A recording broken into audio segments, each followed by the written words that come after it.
Hello and welcome to this week's Photography Pubcast. I hope you guys are all well. It's Halloween, so it's a scary time, not for you, but it actually is a scary time for us because we're inviting people on to ask us a question. We have no idea really if anyone's going to turn up or not, but it makes it more fun that way, doesn't it? So there's four of us here today. Hello guys, you all right? Hello. Can you hear some music? Oh. Yeah, that's from the 60s. Or is it the 70s? I didn't know what the hell Who that can was. tell? I must look really weird then because I was looking around. My little music box there's just started playing on its own. Shit. Talking about Halloween. Oh, Well, weird. that's a bit Cheeky Girls, was spooky. it? What was it? Cheeky No, it Girls? wasn't cheeky. I don't know what it was. Some background music. But clearly I've got it set to play. Sorry. Well, that's Go all on, right. carry on. That's fine. So, just a few things before we get going.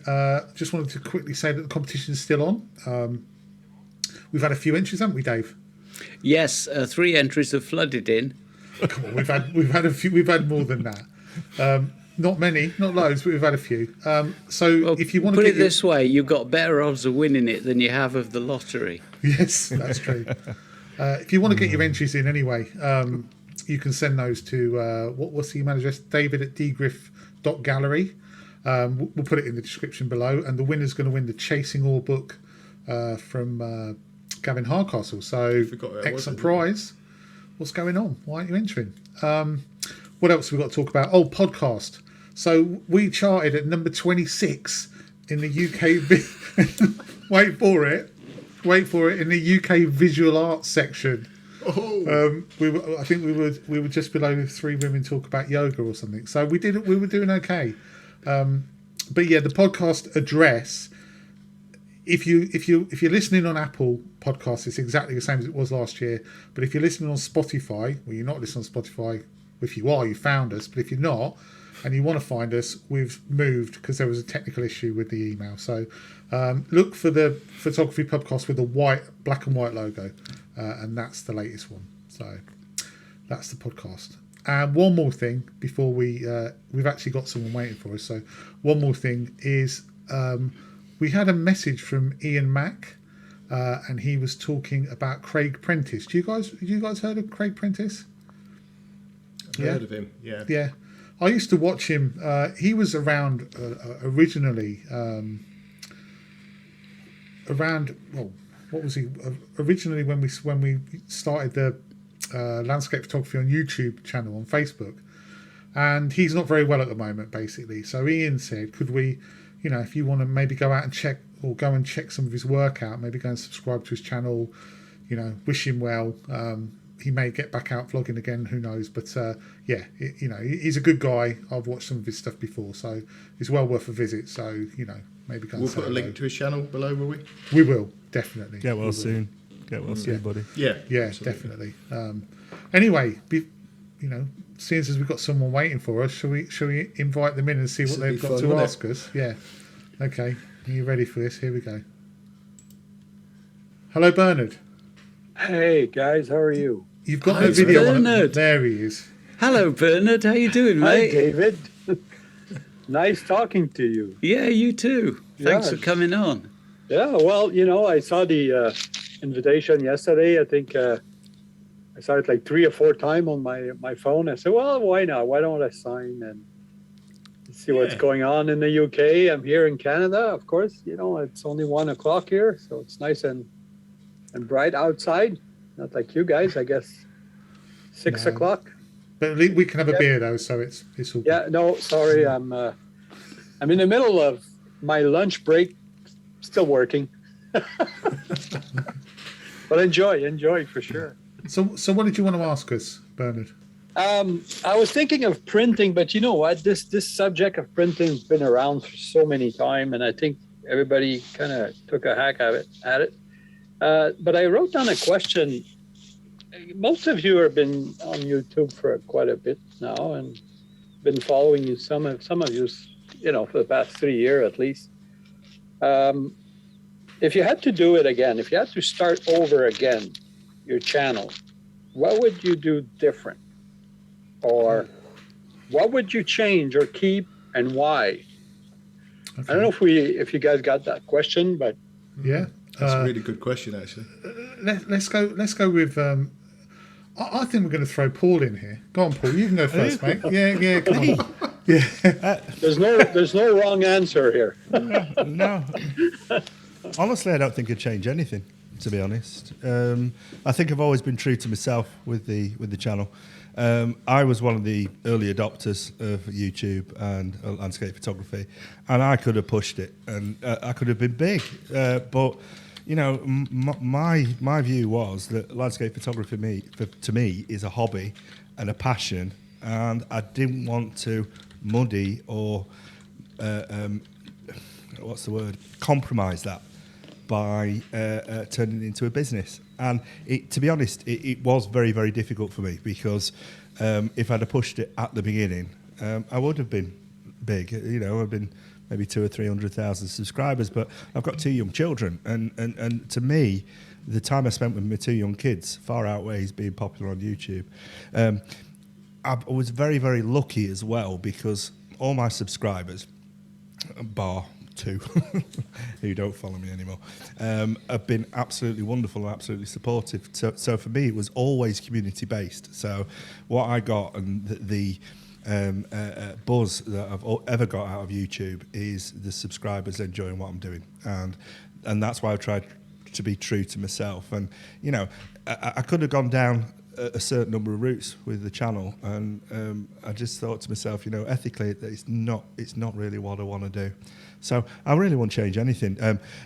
Possibly put more content out, more for the community and for the subscribers that enjoy watching. But other than that, no. Okay. Jamie, what about you, mate? Well, it's a difficult question to answer, really, because if you think that you want to change something, it implies that you've done something that you're not happy with, that you think you could do better. And similar to Paul, really, you know, I started my channel, I get 3.5 years ago now, and that was based on wanting to put the part of the country I live in on the map for landscape photography, because there was plenty of people within the UK doing the Lake District and Scotland, and of course our friends here in Snowdonia. But there wasn't many people putting the east of England on the map, and the Fens, particularly where I live. So that was the reason I set up and started to do my channel, was literally just to put this part of the world on the map. Now, it's not the most exciting part of the world to live in. It's to take pictures in even, but it is an interesting location. It's a challenging location. Just wanted to prove that you can still get good pictures in a location that fundamentally doesn't look that good, you know, when you're out there with your camera.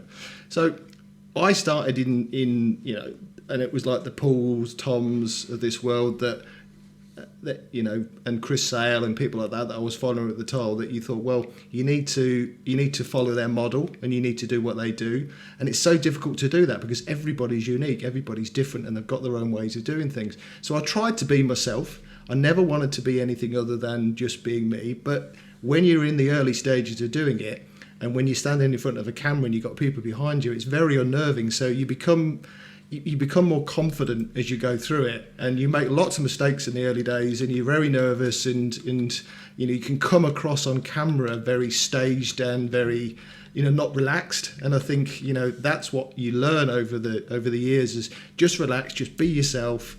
You know, at the end of the day, you're in front of a camera that you can press stop and record it again if you're not happy with what you've done. So, you know, just create something that's true to yourself. And I think over the years, that's just what I've done, just been myself.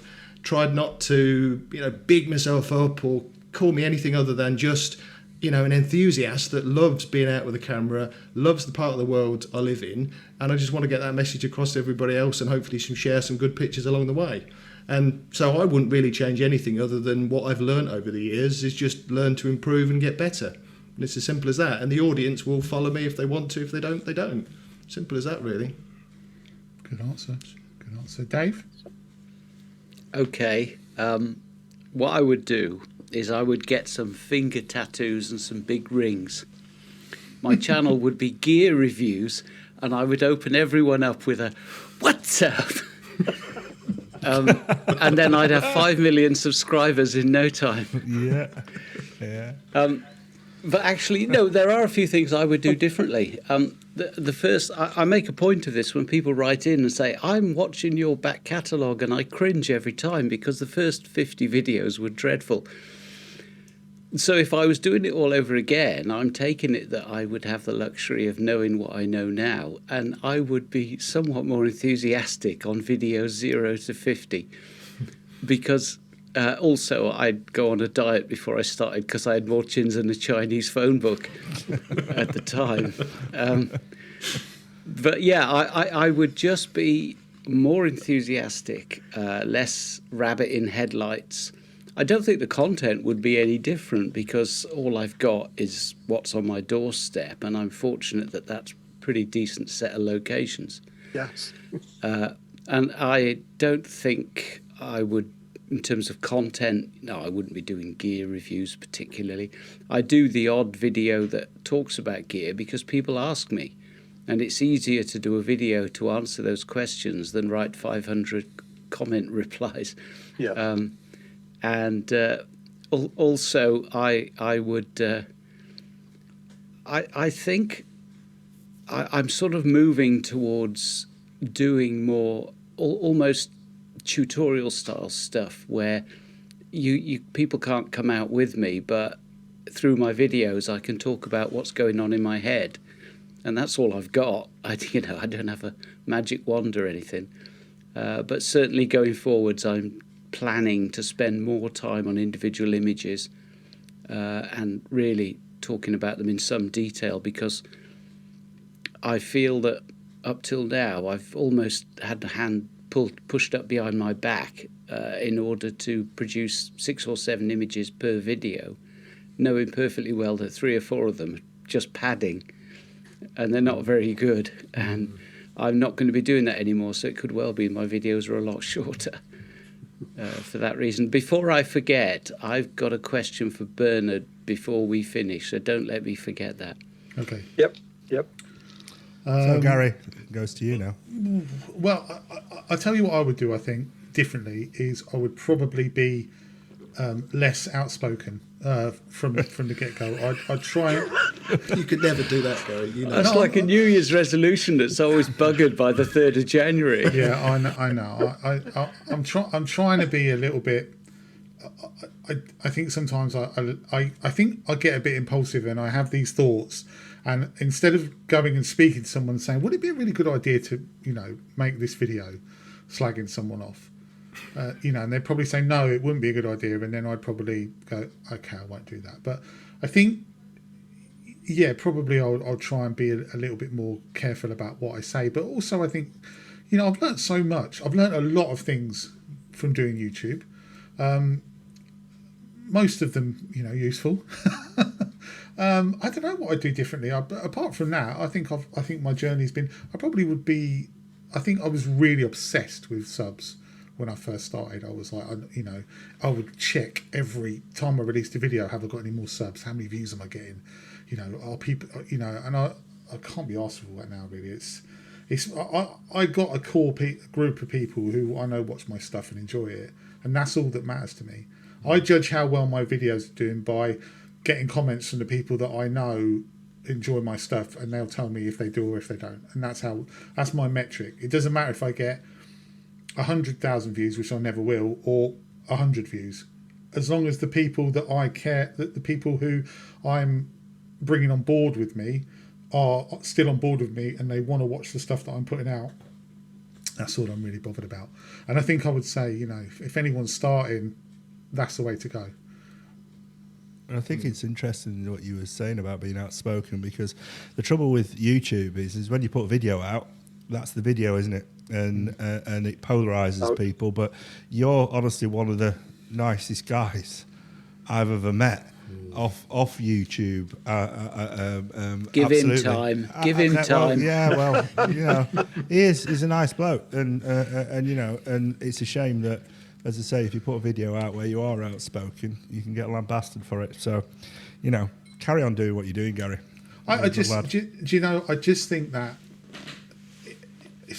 I don't say anything out of anything other than a motivation of trying to help people.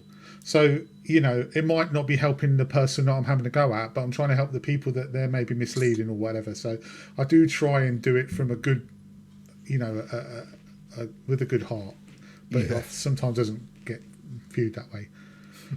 So, Dave, you're going to ask Bernard a question. Well, for me, Yeah. I've been Oh, yeah, watching go on, yeah, videos please. from Gary, David for many years, and because of you guys, I started about the same way as you guys. Maybe you guys helped me actually at the beginning. I'll do it like this, I'll do it like that, and then I kept watching also our friend here in Toronto, in Canada, with the. But I always go back to Gary.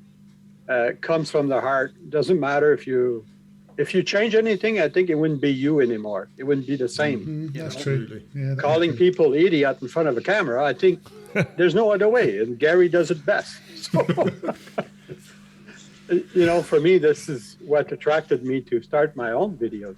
And you guys were there, part of my beginning too. So I appreciate all of you.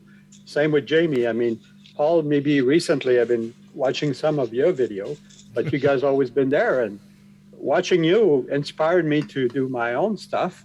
But yes, I'm all over the map at the moment, and that's why I'm asking and trying to figure out which style and that and this and that, and keep it simple. I think keep it simple is the best way, and be myself would be. You've like hit the nail on the head there, everybody Bernard. said, yeah. I mean, if I can give anybody advice, and I hate giving advice, I don't try not to do it on my videos, but just be yourself. Yeah. Just be yourself on camera, and if you do that, people will either like it or they won't, and then you know. But if you try and be somebody you're not, there's nothing. I can't think of anything worse or more stressful than being somebody you're not on camera. It is stressful. What's up? Yeah. Yeah, I can't do that. You become an actor, and there are people that are very good on it on YouTube, but they're stressed out to the max. And do you really want that in your life when you're working? If it's your main job, well, then you're an actor and you do it. But if it's not, you don't need that hassle. You don't need that stress. Appreciate all the worries good at comments all. there, guys. Appreciate you coming on. No, it's a great question, Bernard. Yeah. Thanks. And Dave, what were you going to ask, Dave?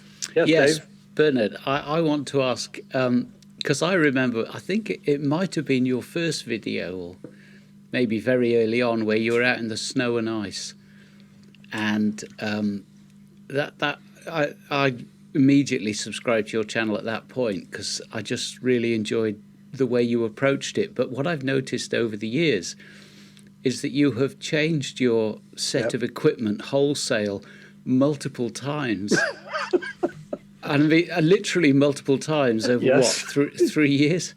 What's been the motivation behind that? Because I mean, bottom line is you're a good photographer, and it doesn't matter what equipment's in your hand, you'll still be a good photographer. But I'm interested in your motivation. I think, David, and I appreciate, yes, that was my first video. I think back then I had the Fuji 50R, if I'm not mistaken. And since then, I've been to Panasonic, full frame, and then Micro Four Third, back to medium format. And I've been all over the map. And now I'm with Leica Q2. I guess I'm just searching for something that I think gears, in the back of your head. Maybe if I get this piece of gear, I'll be able to do this. Or this piece of gear, I'll go and shoot some birds. But then I realized I don't like shooting birds. I don't like doing macro work. I don't like doing this. I don't, and that's basically why I've been changing and shifting. Hopefully now with the Leica, but again, I'm not a hardcore landscape photographer. I always enjoy taking portraits, and I've never done a video with portraits and concentrating on portrait work or street work. I like street work. I like going out and doing city and street work. I think I'm always going back to that genre. But then my videos are more landscape. And am I doing it for myself, or am I doing it just because everybody's doing it? I haven't. That's a question for you, Bernard. What do you think? For me, I think I don't know. Honestly, at this point in time, I still don't know. What rocks your boat in the morning? If you go up tomorrow morning and I said to you, you need to go and shoot something, what would you want to shoot? What would your heart say? I think it would be more people, animal. I like, I go out every morning. I walk my dog. I don't bring the camera with me. I bring my cell phone. And there's nice landscape around me all over. There's nice rivers. There's waters. But I'm more curious when I go in the cities, and that's where my curiosity is. That's where I see things. I'd like to take time to photograph those things. People. Yeah. That's what motivates me most. You should do that. You should do what you love. It's that's what I'm trying. I agree. Don't shoot landscape because you think it's the done thing. Definitely. I mean, I do a bit of everything on my channel. Do a bit of, well, not everything, but a bit of landscape, bit of street when I can, bit of wildlife, and I love. I would have done far more street videos if I could have got out during COVID and actually gone out and done it. Say COVID hadn't happened, I think my channel now would be as much street as it is landscape, because I love it. But you should just go down the route you love, definitely. I mean, I really admire both of you's honesty, because my driver at the moment is I don't like doing the same thing year after year. I love landscape photography. It's my passion, but I want to go out and shoot street, and I want to go out and shoot industrial architecture. But the thing that does hold you back when you're on YouTube is if I put a street photography video out, because I'm not a street photographer, maybe nobody will watch. And, it's that thing in the back of your head, isn't it? Is, will people watch, or people? You'd be surprised. Yeah, but, it's something I'm going to do, maybe on camera and off camera. But I've got to the point now where I'm thinking, it really don't matter. If they watch, they watch. Because I think, Bernard, if you're because from what Dave's saying is your channel's really engaging, and if you've got an engaging personality and you go out and shoot people, because that's your passion, it'll come through on YouTube and that'll get you the views. That's exactly. And if it doesn't, Yeah, but it's also fair to say that it's not a saturated genre, and particularly portraiture. Absolutely. And there's a huge market for it. There's plenty of people that really enjoy that photography. Yeah, I mean, even candid portraiture in a street environment as well. Going up to somebody and saying, what, can I shoot you, or taking a picture of somebody a little bit further away. I mean, I don't know how voyeuristic that is, but there isn't that genre out there that is, as you say, it's not a saturated market. No, it's not. I have done that in the past too, with a workshop, going with a workshop on the street with a few photographer, and going to people and asking, can I take a portrait of you and your wife? Or a picture of your dog, and I always enjoyed it. I did throw a lot of money out the windows in the past few years, David, to go back to your all these gears. I'm an expert on different gear now, for sure. Well, there's a video for you, Bernard. A review of all the gear I've used over the years. Yeah, I think I've done one, and I call it GAS, GI GAS, Gear Acquisition Syndrome. You've only made one mistake though, there, Bernard. You know that, don't you? Yeah. Yeah, you've not shot Nikon. Buy a Nikon, and you'll be set for life. I like Nikon, man. I like the new Z9, but then why would I use that? You wouldn't. It's the gear don't matter. Right now, one small point and shoot. It's the Q2. It's a big point and shoot. It's an expensive one. It's a beautiful point and shoot. Yeah, and it forces me to use one lens, one body. Yeah. And it's almost going to be a year now, so I'm going to stick with that as long as I can. I think. It's simple, isn't it? It's simple. You know what you're doing. You know what you're using. You've got one lens. Yep. You'll know your aperture, and you'll know what you like to shoot. Yeah, go out and shoot and enjoy it. Do you know what I did a video from Cambridge with this camera, which is a Fuji XQ2, I think it is, and it is literally the definition of a point and shoot. Yeah. And I got some really nice photos with it. So it's not about the gear, especially street photography. For me, street photography is absolutely, you can have the crappiest piece of kit, because you can make it grungy, you can make it sort of more like dirty. It's a better format for me. And if you get a lovely, I take my Sony out and do street photography. That's almost too clean. It's too precise.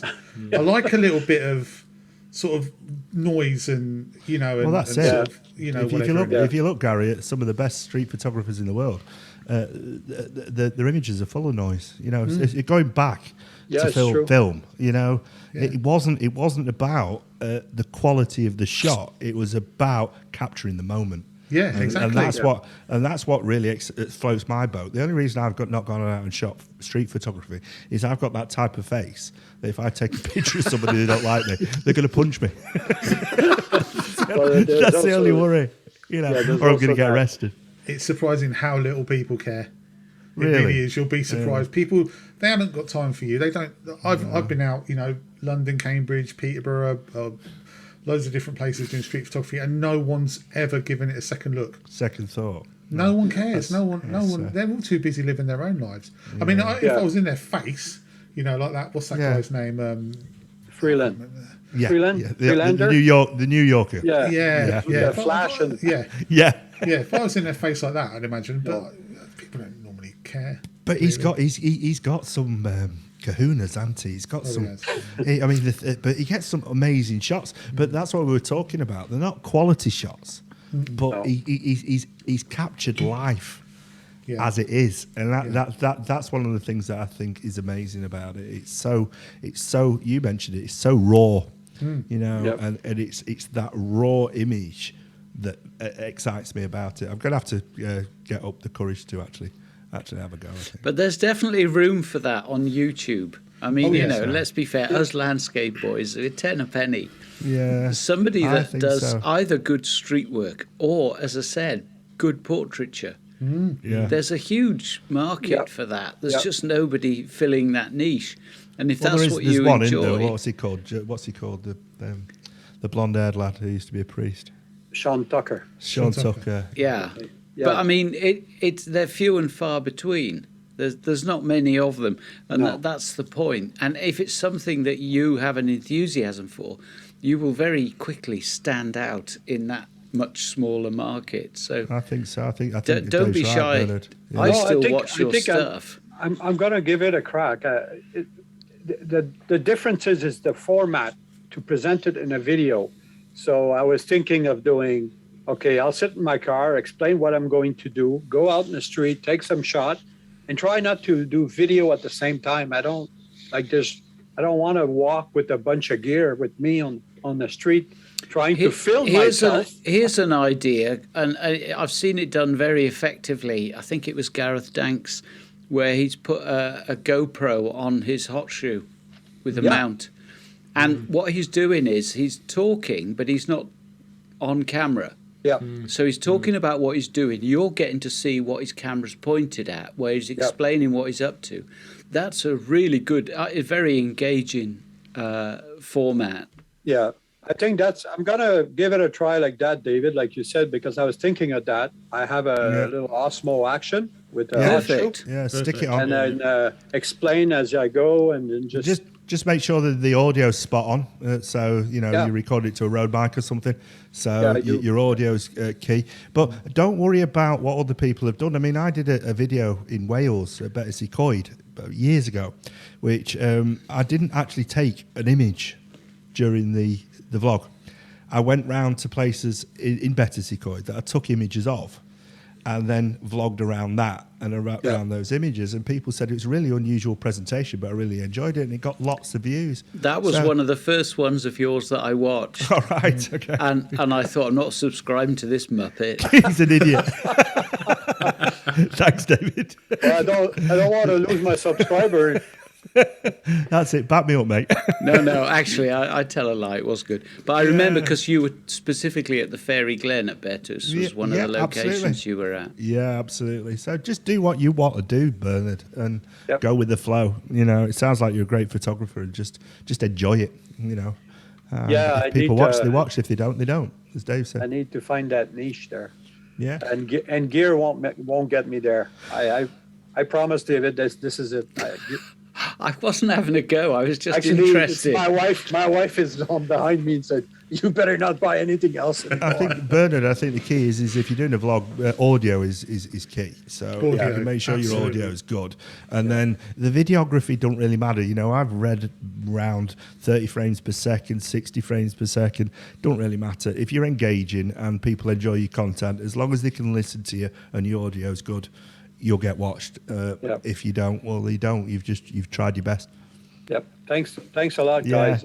Again, Absolute thanks, pleasure having you on, mate. Yeah, Brilliant. thanks for coming on, mate. I'm sure there's other people in the waiting room. So No, I'm sure there's hundreds. Not. we had 2 people waiting. They've gone. They got bored and left. They've got bored and gone. So, I thought everybody would be lined up here. I mean, well, yeah, so did Yeah. we, but, you know. We're not that Maybe after sophisticated. you, because you've been such a really great guest. Well, yeah. Hopefully other people will come on. We'll make this more of a regular feature because you've been brilliant, Bernard. Yeah. thanks. I appreciate no, everything. Thanks for coming on, mate. Cheers, And, mate. Take care. Cross again. Cheers. Yeah. Thanks. Yeah. Bye-bye now. Cheers. Cheers, Bye-bye. buddy. Bye-bye. Bye. Wasn't he a nice guy? That went well. It went brilliantly. Yeah. He's a really nice guy. Have we generally had 2 people in the green room that have just disappeared? Yeah. And you couldn't see who they are. They just Yeah, come no, up I as- can know they are. Kevin okay. Barnes. He Kevin knows who Barnes. they are, and they're not going to be forgiven anytime soon. Kevin Barnes and Can you Keith not? Radcliffe. Can I somebody not messaged them. text I them messaged or? Yeah. Well, I've messaged them Tell in them come the back. chat to say, but I don't know how to get hold of them now. I don't know. Well, anything. Kevin Barnes has put a picture in a competition, so he's just lost. We got another guest. We got another guest on, and well, it's an old friend of the Pubcast. Hello, Rob. How are you, mate? Yeah, good Rob. guys. Hey, Yeah, Rob. good. Nice to meet you again. Yeah. Yeah, and meet you, Paul, as well. Yeah. Nice to Thank see you, Rob. Nice to meet you Yeah. too, buddy. Yeah, So, well what's done. your question, Rob?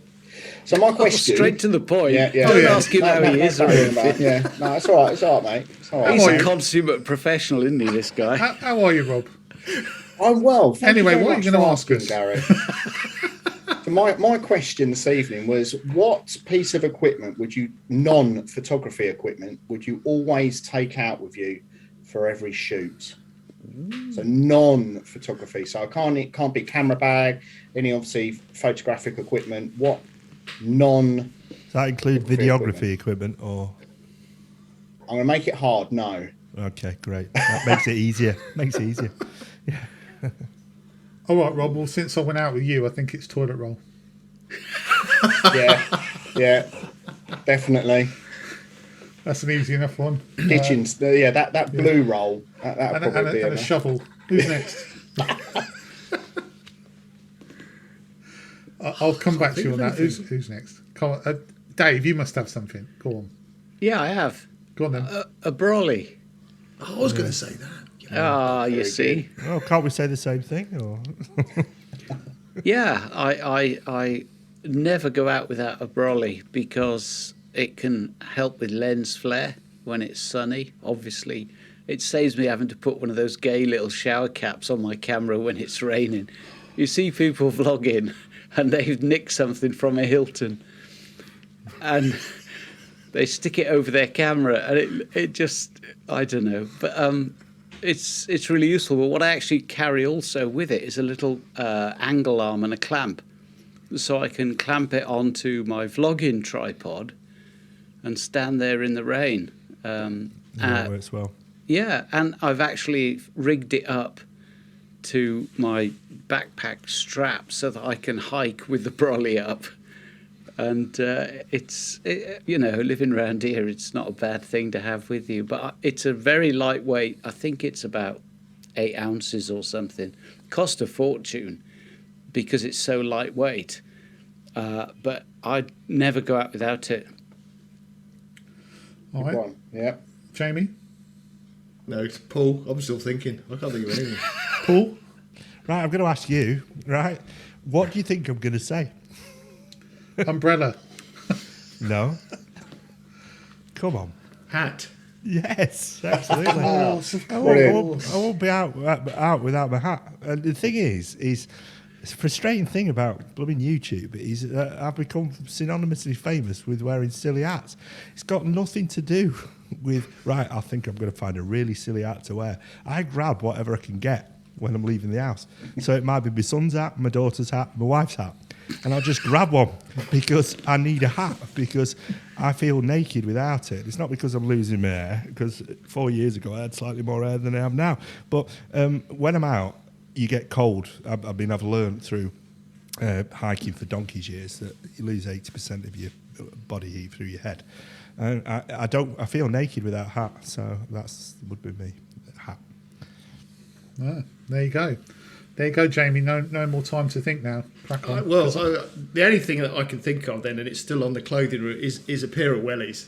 Now, it isn't necessarily you're always going to wear them, but always bring them in the car. They're always in the boot of the car, because you never know when you're going to turn up, and if you're going to, like, even if you're on the beach, you know, you never know what it's going to be like until you get down there. And if you actually want to go in the sea and take a shot with it, you know, when you're in the sea, in the edge, then you can't do that with your shoes. But where I go around a lot of woodland, it can be very boggy, very muddy, and even though my boots are waterproof, sometimes, you know, you just go everywhere. So, you know, a pair of wellies is always in the back of my car, and I'll make a decision before I actually leave the car whether I put them on or not. But if they're not in there, I can't make that decision, and I'm going to get wet feet. I understand that, I really do. I was out today in Sheffield. I took my son mountain biking with his mate, and I thought I'll take the camera out and take some shots and scout. And it was really boggy. And I thought, shall I put my hiking boots on or shall I put my wellies on? Now, the only thing I don't like about wellies is they can be slippy and you can fall on your backside. But I put them on, and I'm glad I did, because I was up to almost my knees in water. So, yeah, wellies are a good second. Or if you can't find wellies, a pair of waders. Preferably wearing a mankini. Yeah. Might look a bit silly doing street photography in waders, though. That's I'll try that one. What about you, Rob? My thing I never go without is my multi-tool, my Leatherman's multi-tool. I can't, anywhere that I need to go out for photography or camping or wherever it is, then it's definitely got to come with me. You never know whenever you're going to need that. Very handy to have in the backpack. Very good. Were you a Boy Scout, Rob? Were you a Boy Scout? Is that where that comes from? Always having that little tool there. Yeah. You can't say that and Boy Scout in the same sentence. Okay, maybe I've cut that then, Gary. That's all right. Dave's already, like, you know, alienated half of China and gay people already today, so it's okay. We'll just carry on. Is that just today? Just today, yeah. Just today. No, but you're ex-military, though, aren't you, Rob? It's on a need-to-know basis, mate. You see, I would have thought that, looking at you. I'd have thought you were ex-military, to be honest. Yeah. As I said, ex-convict. Convict and ex-military, yeah. Yeah, you can see you've got the military air. Yeah. So what part of the military were you in? Or is it technically speaking, I'm always honest about it. I actually got injured during my training phase, so I never actually made it to regiment, which was disappointing at the time. I left school at 16 and joined the army straight away, and was away for 2 years. First year was at the Army Foundation College in Harrogate, which was excellent, really good. It's been modernised since I left there, and they've actually got hot water, which is a luxury. But the second year I went on to Catterick to do my infantry training for the parachute regiment. Yeah. And unfortunately, during that training, I basically tore the ligaments in my ankle, and one thing led to another, and got medically discharged. But just as I left was September the 11th occurred, and parents think it's a blessing in disguise, but unfortunately, a lot of friends went out. So you tore your ligaments in basic training. How come you still walk so fast? Rehab. Because you're like the world's first. If anyone hasn't watched Rob on YouTube, the guy is the world's fastest walker. Yeah. He walks so fast. His B-roll, even in slow motion, I speed it up 200%. So. No, you don't. I've been out with you, mate. You're off. He's gone. There's prospective para, mate. Tough guys, aren't they? Yeah. No. I think it's just a determination to get from one place to another. But it is such a downfall though, because by the time I then turn around and realise I've got to go back to pick up the vlogging camera, you're about half a mile back to go and pick it up. It has annoyed me a few times. Can your family keep up when you're out for a Sunday afternoon stroll? No, I get told off left, right, and centre. Do you ever watch the Fast Show with the hiking family? Come on, kids! Come on! That'd be Rob. I would. Yeah, It's separate walking when I have to go off and do that. I can't stand it with the family. No. Just in general. Well, yeah, true. I'm just off. Yeah. It's literally backpack on. And obviously we all know, like, for the gear that we have to carry around. I feel really strange when I've not got a lot of weight on my back. I can't go out just with the camera on the camera strap. I have to have everything on my back, regardless if I need it or not. It feels so strange not having any weight. Really well, weird. Maybe we should go out and you can carry me. Piggyback, yeah. Yeah, that'd be perfect. I was just getting ready to alienate a few more people there. I'm glad you saved me. Yes, please don't. Well, Rob, it's been lovely having you on, mate. Yeah, definitely. No. Yeah, it's been pleasure to meet you, Rob. Yeah, Angie. Yeah, really good, really cheers, enjoyable. guys. We'll see you again, no doubt, won't we? No doubt, mate. Don't forget that trip back up here. Definitely. Yeah. No, it's on the cards. He can come and fix his boat. Yeah. Piss off. All right, mate. See you soon. Cheers, guys. Take care. Bye. Yeah. Got someone else now. Oh, Joking. bloody hell. Yeah. Queuing up now.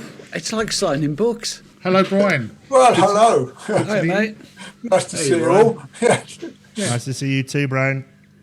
Sorry I'm a bit late joining, but No, you're fine. You haven't No, missed not really. anything. haven't missed it. No.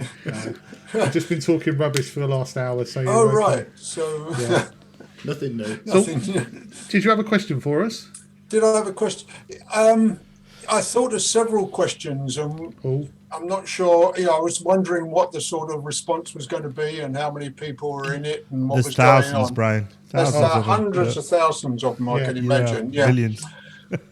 The first one was what drove you to photography, really? That was the first question. Brilliant question. And when did you get onto it?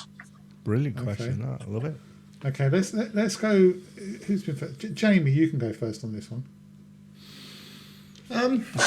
What drove me? So, okay, I guess I've always had an interest, but I never really took photography seriously until pretty late on, if I'm honest. I enjoyed just taking point and shoot stuff out with the camera when I was out with family and things like that.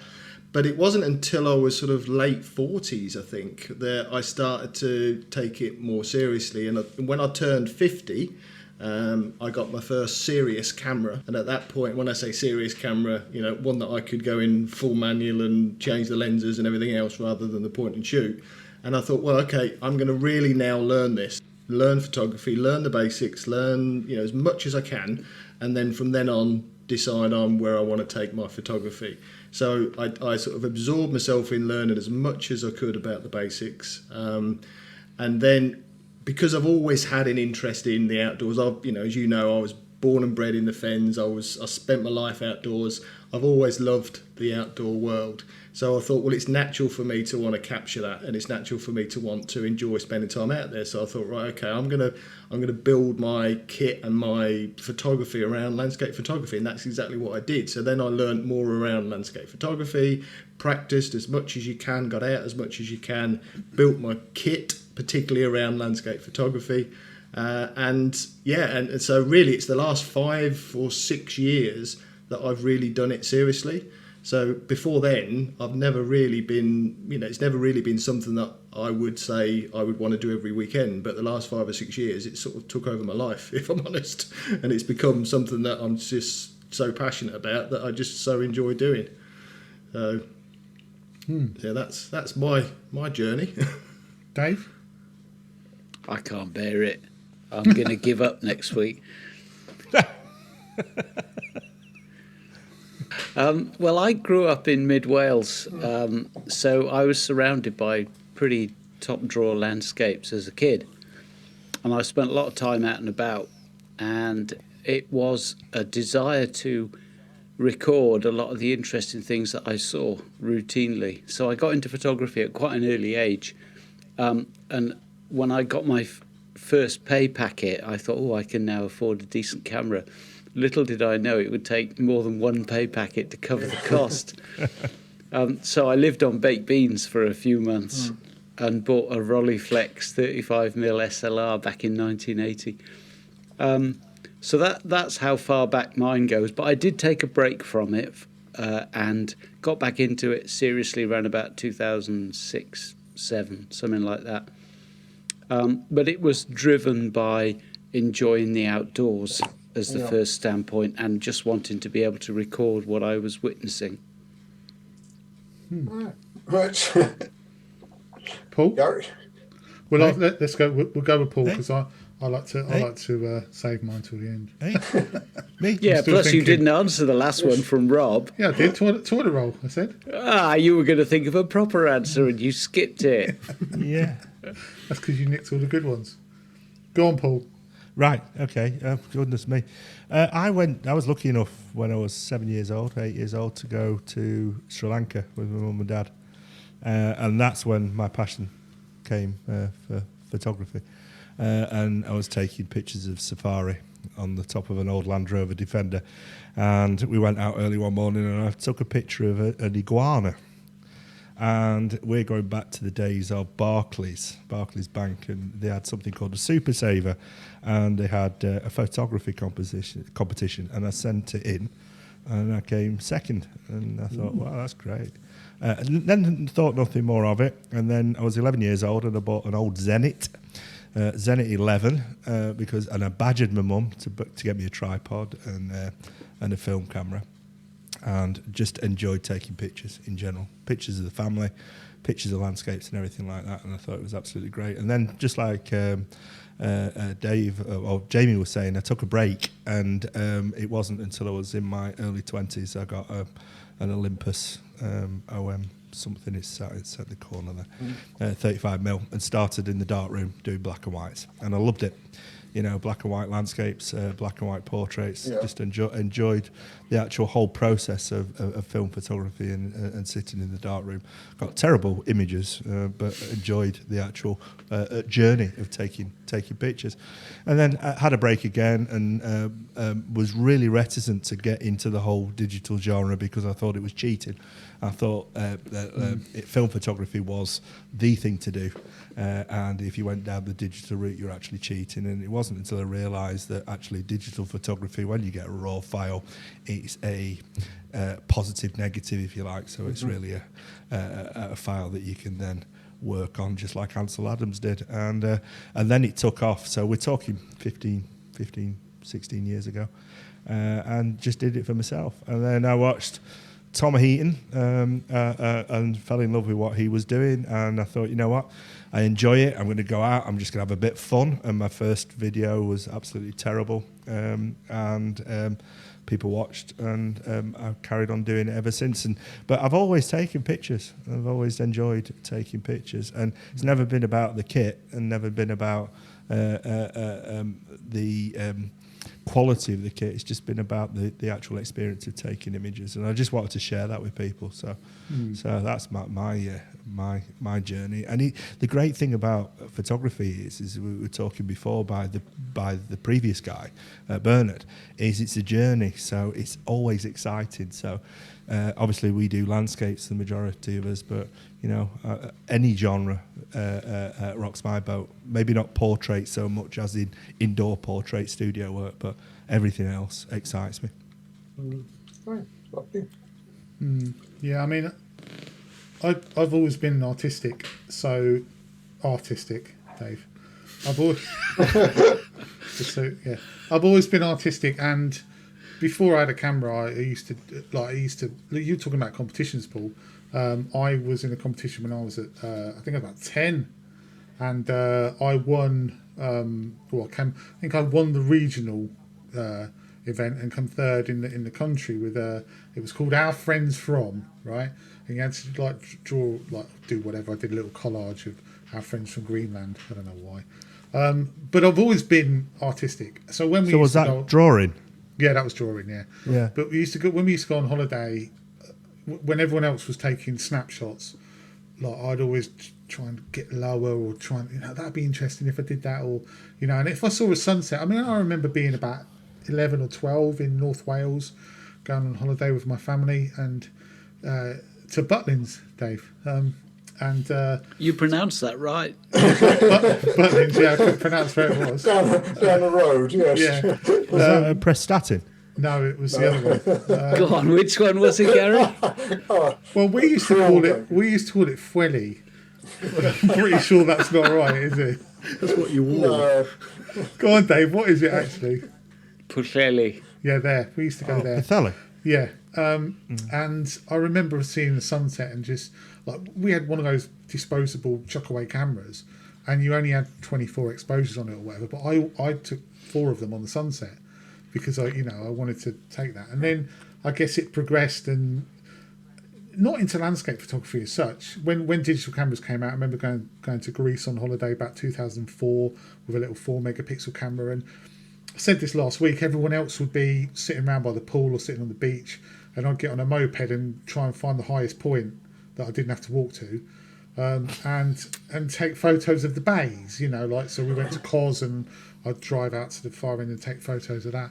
And then said it again last week, watching Paul, watching Tom Heaton, watching Jason Jones, just really ignited my passion. And then vlogging gave me a reason to go out. So I've always I've done stuff locally before that, but because you're vlogging it gives you a reason to actually go and do it. So yeah, that's really my story. What about you, Brian?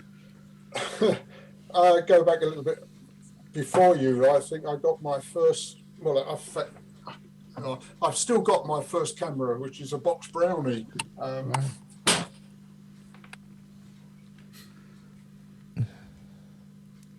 Which was in the cupboard there. So yeah, that goes back many, many years when I got first camera. Crikey. But yeah, otherwise, I don't know. Back in my youth, I suppose I was in a scout troop that had a very progressive leader, and we used to go across to the continent for our summer camps.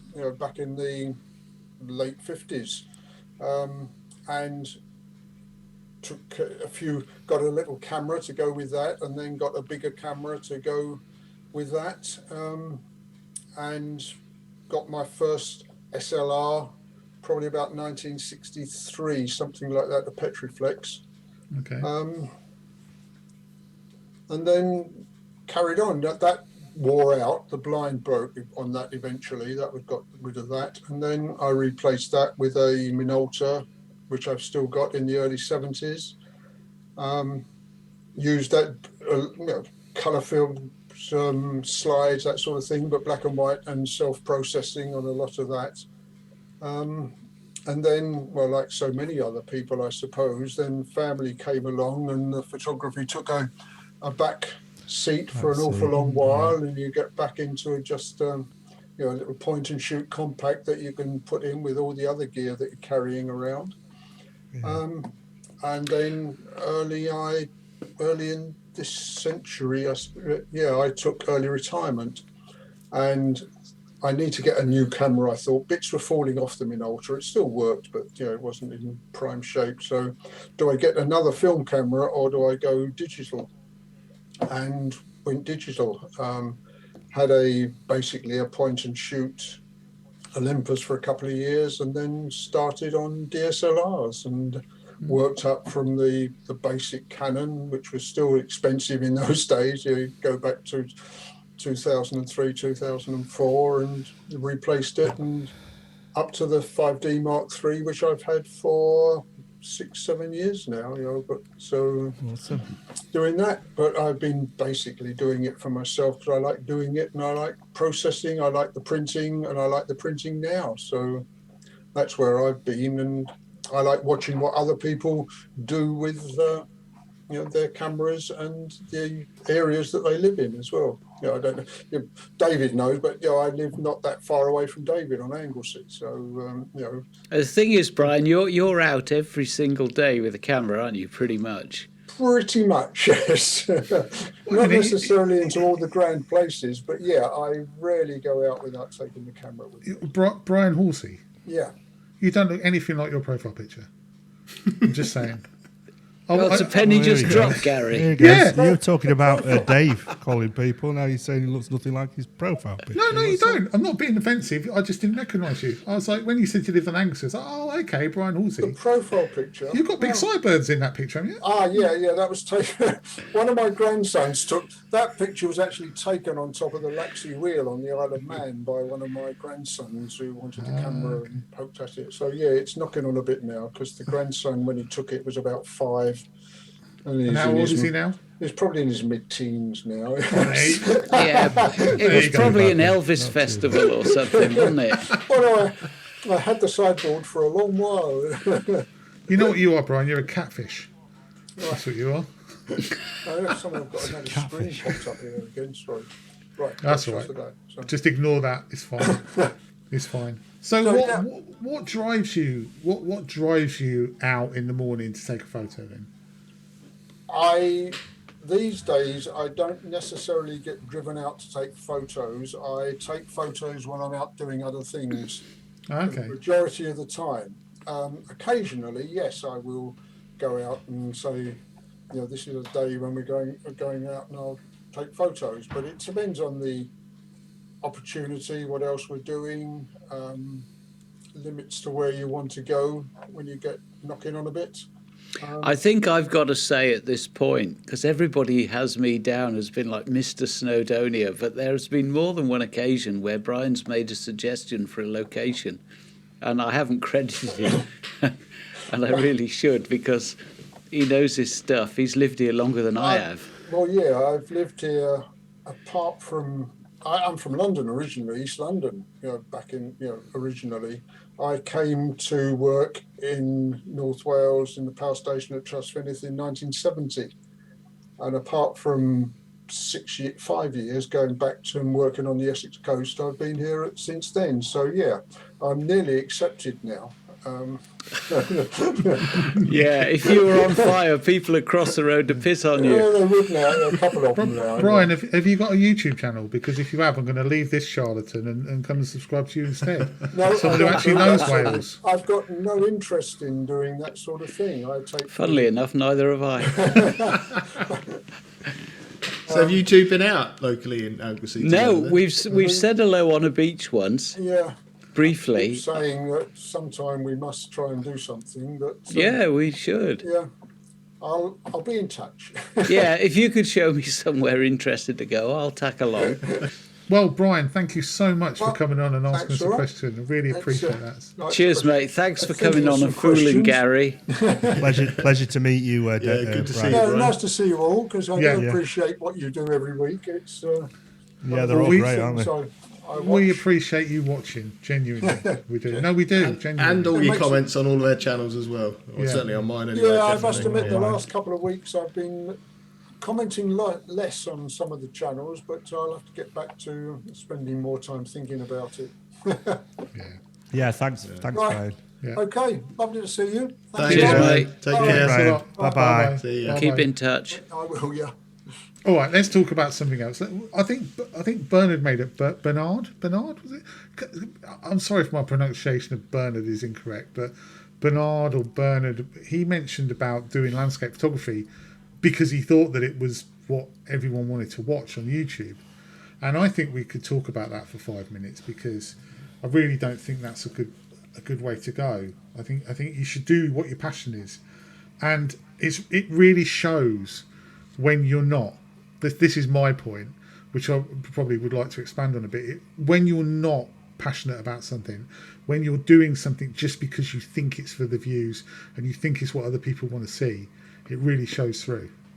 What do you guys think on that? A good example. No, I'm going to ask you. So I was going to say a good example of how switching to a different genre and still keeping the same personality that people watch you for is Darren, isn't it? You remember when he did that video last year during lockdown, when he did the bird hide and how to build it because he's a carpenter and how to set it all up. He got such a massive audience on that, and people watched him because he's so engaging as a person. He wasn't doing landscape photography. He was doing something that he could do very well. He's experienced in because he's a chippy and he knows what he's doing and he can talk about how to make these things. But also, it was a completely new thing for him, bird photography.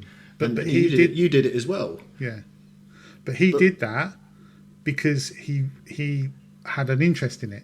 He wanted to do it. He didn't do the bird. My point is he didn't go and say, "Oh, do you know what? I reckon we'd get a few views if I went and did a bird photography video." And I'm not really bothered about bird photography, but there's a gap in the market there, so I might go and use it. He did it because he went, "Oh, do you know what? I can't go out. I really still want to do a bit of photography. I'd love to take a photo of some birds," and that's what shines through. That passion, that interest, the genuine interest. And that's the point I'm making. It's about the person and the personality and how they come across on camera that most people engage with. Can I possibly ask a question? Yeah. You mentioned views. Yeah, I can ask it to each of you. Have you ever done a video and thought, I'm doing this for views rather than having the passion to go out and do it? No, I can generally say no. I've Yourself, never created a video specifically to get views. No. Have you, David? No, and bizarrely, the videos where I get the most views are the ones that I think are a bit throwaway. Right. I got a real boost in subscribers when I switched to Micro Four Thirds, and I hadn't given it a thought. And suddenly, a load of people thought, "Oh, this guy does landscapes in Micro Four Thirds. We'll subscribe." Yeah. And I was absolutely shocked by it. That's interesting because I shot Micro Four Thirds for years with Olympus before I went to Nikon, and I thought after you said that it'd be nice to go and shoot Micro Four Thirds again, not for views, but because I really enjoyed the actual format. And I haven't done because I didn't want to be accused of going over to Micro Four Thirds because I want views. But it's interesting, is that? What about yourself, Gary? Have you ever shot for views? I've never shot for views, but I'm not going to lie. I've shot for stuff. So, like for instance, I had someone get in contact with me and say, "Would you like to test our gear? Do a video." And I have no interest really in doing the video, but I wanted the stuff. So I said, "Yeah, okay, I'll do that." I mean, I'll openly admit I've got Sandmark at the moment who are really keen to send me things. So they sent me an anamorphic lens for my phone, which I tested. But I have to say that I wanted that lens, and I followed Sandmark for a while. So it's not like I've gone, "Oh, I don't know who you are," but they're now sending me a variable ND filter for my camera. And I've wanted one of those for a while, and as soon as they offered me it, I was like, "Yes, please, no worries." And I will do them a video on that, and I will do them a fair video on that, and I'll do a fair assessment on it. But I be honest, I'm not doing it because I'm doing them a favour. I'm doing it because I want the variable ND filter. And I don't think there's anything wrong with that, because there's not. I will say that. I'll say that outright on my video. I'm doing it because I want the filter. But if it's a good filter, I'll tell everyone it's a good filter. So it's interesting. It's really interesting. I'm sat looking at you guys now on a BenQ monitor, right? And we're going back about 3 years.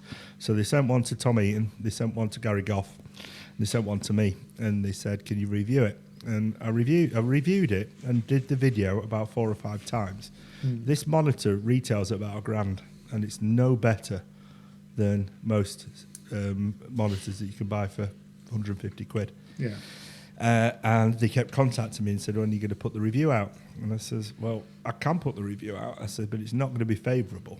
And they said, "Well, send us the monitor back then." And I says, "Well, if I send the monitor back, I'll then do the review." And they turned around and said, "Well, we prefer you not to do the review because I mean it's a nice monitor. It's a clever monitor. If you watch Tom Eaton's video, he's very, very diplomatic when he talks about it because he says it's great because you can turn it on its side. That's what, and he says, and it's a great second monitor. But it's not worth $1,000. And you know, I was sponsored by Squarespace in the past. And I remember. If you ever watch those videos, I was almost apologetic, saying I'm sponsored by Squarespace because I'm no interested in Squarespace. No. Is Don't your use them. website Squarespace? Mine isn't. No. Mine's GoDaddy. You gave the money away though, didn't you? And you still got grief for it. I gave over 500 quid away. Well, Yeah. it was about 650 actually, Yeah. because I gave 500 quid first prize, and Yeah. then gave a couple of prints away as well. And I think I earned about 800 quid from It was from really strange Squarespace. though, because loads of people, I remember this really clearly. It was Scotland, wasn't it? You went to Scotland on it. It was. They gave yeah. it to Scotland, Yeah. and you, and everyone and their dog who had over a certain number of subscribers was doing Squarespace, and no Yeah. one had a problem with it at all. No, I and you did. did it, and you got loads of grief for it. I got grief because it wasn't my ethos. I always said I wasn't doing YouTube to make money. Yeah, And it was really because when back then when you get big, is because I was big back then Yeah. because there Yeah, was you only a few people doing it. Is a lot of people contacted me. A lot of people contacted me, and I just kept saying no. And obviously, my friend Tom, he was doing Squarespace, and I conversed backwards and forwards via email with him. He says, "Well, if you go for it, just do it." But I didn't feel comfortable doing it because I always said I wasn't doing it for views or money. And so I thought, right, I'm going to have to give it away. And Tom contacted me and he said, you know, fair play to you. I won't give the money away because obviously it's a business for Tom. yeah. But I did do. And then I gave the money away. And I did. I gave the guy, and he actually bought a Nissi filter set with the money I sent him. Somebody contacted me. I'm not going to say who it was. And he turned around and he said, "I'm really disappointed in you." I said, "Why?" He says, "Because you took money from Squarespace." I says, "But I gave it away." Yeah. And he said, "But you didn't give it away. You took it and then you promoted your channel by giving it away." And I just couldn't get my head around that. And to be honest, that screwed me up a lot as regards doing YouTube. And I thought, you know what? If that's what some of the subscribers are actually thinking, well, I'll maybe take a break. So, But objectively, that's one person. It was, and the other 11,000 didn't think that. No, but that's what my wife will tell you. Is I'll always pick the one. You know, if you're ever looking at your comments, I don't know, you might not be like you, Dave, but I can get 800 comments that say that was a brilliant video, and one guy will say that was crap, and I'll say to my wife, "Well, somebody's told me I'm crap." She'll say, "Well, how many other people told you were good?" I says, "Well, I don't know. I'll count up 800." She says, "Well, why are you commenting on the one person?" It's just my artistic nature, as Gary says. You often do. You look at the negatives rather than the positives. Do you know, for me, if I got 800 comments that were all positive, and I got one that was negative, I'd be like, "Come on, then, let's have it." I love it. I love it when I get a negative comment. I love it. I do. I'll bear that in mind. No, I do though. As long I do, because if I get a negative comment, Hang on a minute. no, but if I get a negative comment, I'm going to differentiate between negative and critical, because if I get a critical comment that's justified, like someone said to me last week on my video, your music and your audio were off, so I had to keep turning the telly down when the, Yeah, but when that's the music critical, came isn't on, and I said, "Thanks very much for that, I appreciate it, thanks for the heads up." If I get a negative comment, like I had a negative comment the other week about someone saying that I've driven all that way and you know, wasting, like killing the planet, and the planet's on the brink of extinction, I go, "Oh, good, game on," and I go and have a look at him, and I see that he's been to Switzerland and all these places, and I say, "Oh, just remind me where you've been, mate." And he does, and then they don't reply, Yeah. and I love that. I love it. It's terrible, but I do. I'll tell you what, we should start a comment of the week feature Oh, where we yeah, all share yeah. our comment of the week, good or I bad. tell you something in all seriousness. If I put out a YouTube video and I got 100 negative comments, I'd stop YouTube. And I've said that from the very beginning. Yeah. I've said that I do it for people watching and enjoying the content. And I said, and if people don't like the content, I'll stop. Yeah. I think, yeah. Go on, Jamie. Go on. No, I was going to say I'm very much the same as that. It really hurts actually when you get those comments, because you think, what really are they? Am I as bad as that? Or what they're saying, is it right? And you start to doubt yourself. And you ignore then, as you say, all of the regular positive comments, and you start thinking, well, maybe they're just paying lip service to me. Maybe the reality is that I'm crap. I do take it to heart, I do. But what I do enjoy, and I know you guys, and when we went to the Lake Districts, we sat around the campfire and we were talking about how we could, particularly Dave, you gave me some tips on how I can improve some of my content in terms of how I deliver things to camera. That I love, and that was brilliant, Dave, and I really appreciate that feedback, because that helps you improve, and that constructive criticism is fantastic. But people being just totally negative, it hurts. It really does. It does. But the other thing is there's a difference between the three things. Yeah, constructive criticism, that's often used as an excuse to have a dig, right? Yeah. But criticism, like somebody mentioned on the video that we did last week, that I was sat a bit low down and needed to put the mic a bit lower down, and I've hopefully addressed that. That's constructive criticism. But people will use constructive criticism as a guise to have a go. But then the negative criticism, 9 times out of 10, if you actually look at them, as you were saying, Gary, in depth, they criticise everybody. Yeah, exactly. So I've always said that there's a guy in his underpants in his mum's basement, sat there trolling people. And I've found about 2 or 3 of those on my video channel and on my Instagram feed, and I blocked them, and I've told them, I'm blocking you because you are being obstructively critical. Yeah. But the majority of people are actually really nice. But I've never ever, I've watched a few videos and I've thought, you know what, I'm not that happy about what you're saying, and I'll maybe say I don't agree with you, but I never give a thumbs down, because somebody has spent the time, maybe 20, 30, 40 hours, as we all know, developing that video, and it never ever deserves a thumbs down, unless it's out and out racist or nasty or whatever. But as regards to the landscape photography genre, don't matter how bad it is, I'm not going to thumbs down it. I'm going to say, yeah, that was great, but maybe go out and do something a bit different or whatever. But I'm not going to be nasty, and I'm not going to thumbs down people. But you know me, and you know that I'm often a bit controversial or whatever, and I've been accused in the past by a number of people of giving them a thumbs down, right? And I'll categorically say here, I will never give someone a thumbs down, and the reason I won't do it as the type of person that would do that. To be honest, Gary, the reason I won't do it is because it's anonymous, and I think it's cowardly.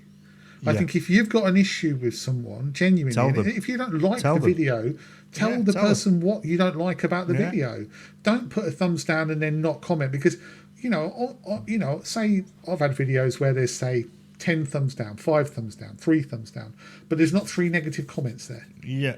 So there's not even 1 negative comment there. So 3 people who've given me a thumbs down haven't got the nerve, haven't got the balls to come and tell me why you've given me a thumbs down. If you put a thumbs down and say, I've given you a thumbs down, by the way, because of this, I would go, okay, fine, fair enough. Well, we can talk about that, But, I've never put a thumbs down on anyone's video. I always say what I think. And if I've got a problem, but often if I've got, genuinely, unless I'm really affected by someone, I'll just watch their video and go, no, I didn't like that, and then switch off.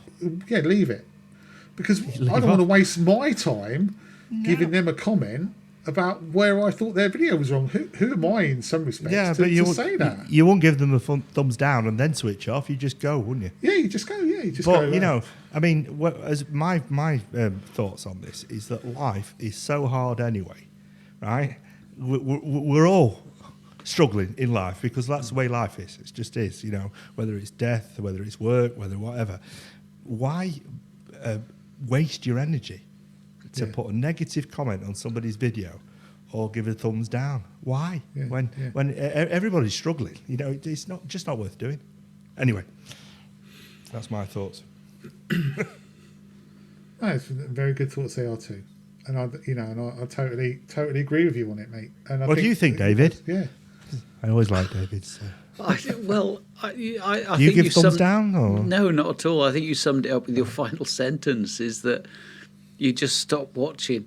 I make a point of just not starting watching for the most part. Yeah. I, in all honesty, I don't watch a lot of YouTube. Neither do I anymore, because to be honest, but there it's is not because- there's some quality programming out there where I jump on them the minute they drop because I know I'm going to really enjoy it. But that is so few. Yeah. For the most part, I don't participate. sensible. So it'd be interesting to know what our viewers think. We can get a lot of positive comments, not positive comments about us, but comments of what they think as regards what we've been talking about. Yeah, I tell you what, it would be interesting to know if anybody out there, and just listen, we won't tell anyone. You can just post it in the comments. We won't let anyone else know. If you put a thumbs down on someone's video, own up to it. Go on, tell us. Tell us if you have. Tell us why. Yeah, and tell us why. Tell us if Don't you do don't worry, routinely. nobody will see it. Yeah, no one will see it anyway. But if you do it routinely. If it's me or tell us Jamie, remember we'll start crying. Yeah. But I mean, We'll give up I'm going to YouTube for hold. life. I'm going to hold my hands up here. I almost never read the comments on our videos, so apologies for that. I know that Jamie does. I do And the as well. podcast videos, Yeah. or your Yeah. own videos. I do. But I think Jamie's our comment moderator. He's always got a friendly riposte. We've got a new one now. We've got a new one just joined. Paul. Who, He's out- Paul? he's- Yeah, I will do because straight on because I always feel that if somebody's been kind enough to comment on the video, I'll be kind enough to reply. That's Oh, just always- I've I always been still the same. reply to all of the comments on my on videos. your videos. Oh, you yeah. just don't Yeah, care I about know, this one. Yeah. I haven't got time. I'm too busy trying to salvage my jetty. And your boat. But I've always done that. I've always done that with my videos from day one. I've always commented, so I try my best. I think it's the least you can do. If somebody has taken the effort to say something, I do still reply. At one point, I wrote in and said, "I'm really sorry. I don't think I can reply to every comment." And after about 2 videos of that, I felt so guilty. I went back to answering every single one. But you know the funny thing is in the 4 years I've been doing it, comments didn't mean anything back then. Now they do. So everybody says like, subscribe, and comment. And if you, I'm not talking about landscape photography videos now, but I'm talking about other videos that I watch. They'll say, "Oh, if you like this, comment about such and such," because they want people to comment because it improves their algorithm. I'm that naive that I never thought like that 4.5 years ago. Yeah. I just loved people commenting. Me And too. now the problem is if I turn around to people and say to them, you know what, subscribe if you like, if you don't, and please comment on the video because I love your comments. They're going to be thinking, oh, well, you just want me to comment because it improves your algorithm. But I've never thought like that. Genuinely haven't. I'm the same. I'm exactly the same. I just want to say, by the way, comments from last week's podcast. Nikki, I'm fine. I'm okay. Hey? She's worried about me, but I'm fine. Honestly, Nikki Fook. Nikki, yeah, I'm fine. She's lovely, isn't Nikki? She does the same job as yeah, me. she's worried about me, and I'm okay. I think I'm okay Yeah, anyway. she's okay. It's never We're gonna grow back. worried about you, but for different It's reasons. nice to have somebody to worry about, though, Gary, isn't it? You know? It is nice She that someone. is worries nice, about you. Nikki. She always comments. Always. She's a lovely comments. lass. Yeah, lovely hi, lass. Nikki. Yeah. Hello. Hi, I'm Nikki. fine. I'm all right. At least I think I'm all right. Anyway, I tell you what, that's been a great chat, but I think we should wind it up now. I think we should. Yeah. Thank you so much, everybody, for watching. Thank you, really genuinely. Thank you to the guys who participated. Sorry to Kevin and Keith. We'll get you next time, we promise. We will. I tell you what, this is going to sound really ridiculous now. Comment below if you think this was a good idea. Just because we want to know, not because of the algorithm. Yeah. Comment because Yeah. we're not monetized. It don't anyway, really so it matter doesn't because And leave a thumbs I down. don't think it really. Yeah. Yeah, for David and his boat. No, but whether they tell us that it's good or not, I think it's been great. So looking forward. Yeah, to but it. I'd like to know if you think it's worthwhile, because Yeah. I mean we're going to do it anyway, but we'd like to do it. We'd like to do it with your blessing. Dave and I rather don't than care, do we, Dave? against your will. No, you don't care. But next time you might be on with the superstars that aren't with us this week. That's true. Yeah, that probably explains why. You not many might get people do some it. more sense out of those two boys. Yeah. Oh yeah, than you. I love talking with you, David. Highlight of my week, and Jamie. Not And me Gary. though. Anyway, No, seriously, you've all been great. Relaxed me out for the weekend. Love good. it. Well, dear. I mean, that's what we're here for, Paul. Yeah. We're not really recording this; it's just to make you feel better. No, maybe. Anyway, listen, let's before we go, I think it's really important to say that Jamie and Gary will be at Home Fen tomorrow. So if you can make it along. Yeah. Oh no, this won't be going out until. No, what a shame. damn So, it. we, What a so, we, shame. so we did go. We got soaking wet, but Yeah. we got some fantastic shots. Oh, we did. We definitely did. And I saved a tank of gas by bailing at Yeah, the by last that, yeah. minute. Anyway, thank you so much for watching. Really appreciate it, and goodbye. See ya. Goodbye, Dave. Bye. Say goodbye, Dave. Goodbye. Goodbye. He always does this. He pretends he's frozen, but he hasn't.